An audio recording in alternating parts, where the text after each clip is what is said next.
মধ্যবিত্ত পরিবারের ছেলেদের বাইকের প্রতি যে ভালোবাসা থাকে তার দ্বিতীয় কোনো জিনিসের প্রতি থাকে না, কিন্তু টাকা পয়সার অভাবে তাদের এই একমাত্র শখটা অপূর্ণই থেকে যায়।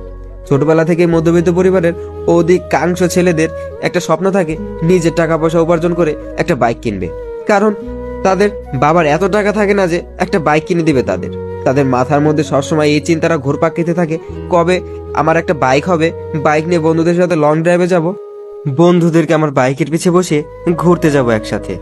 মধ্যবিত্ত পরিবারের ছেলেদের কাছে বাইক মানে একটা আবেগ, বাইক মানে একটা ভালোবাসা, বাইক মানে একটা মানসিক প্রশান্তি। কিন্তু ভাগ্যের কি নির্মম পরিহাস, টাকা পয়সা উপার্জন করলে পরিবারের মাসিক খরচ, নিজের এবং ছোট ভাই বোনের পড়াশোনার ব্যয় মেটাতে গিয়ে নিজের সে গোল্ডেন ড্রিমটা অপূর্ণই থেকে যায়। পরিবারের চাহিদার কথা ভেবে মধ্যবিত্ত পরিবারের ছেলেদের বাইকের প্রতি অদম্য আগ্রহটা কিভাবে বুক চাপা দিয়ে রাখতে হয় সেটা শুধু তারাই ভালো জানে। সত্যি কথা বলতে, এই যে একটা বাইকের প্রতি আমাদের এত ভালো লাগা, ভালোবাসা, এত আবেগ, এটা শুধু আমার আপনার মতো মধ্যবিত্ত পরিবারের ছেলেরাই বুঝতে পারবে। আমাদের মতো মধ্যবিত্ত পরিবারের ছেলেদের স্বপ্নগুলো পূরণ করতে অনেক সময় লেগে যায়, যখন আর শখের বাইক নিয়ে ঘোরার মতো সময় আমাদের হাতে থাকে না। মাঝে মাঝে তো কোনো বন্ধু বা বড় ভাইয়ের বাইকের দিকে অপলক দৃষ্টিতে তাকিয়ে থাকি আর চিন্তা করি, আহা, কবে হবে এমন একটা বাইক আমার। পরিচিত অথবা অপরিচিত কার কাছে নিজের পছন্দের বাইকটি দেখলে ছুঁয়ে দেখতে ইচ্ছা করে।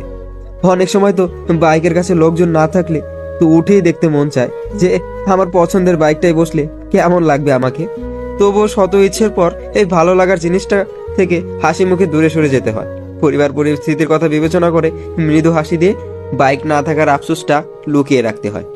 এই বয়সে একটা বাইক না থাকার যে আফসোস, এটা শুধু আমার মতো মধ্যবিত্ত পরিবারের ছেলেরাই বুঝবে। পরিশেষে বাইক লাভারদের জন্য আমার এক আকাশ পরিমাণ ভালোবাসা রইল।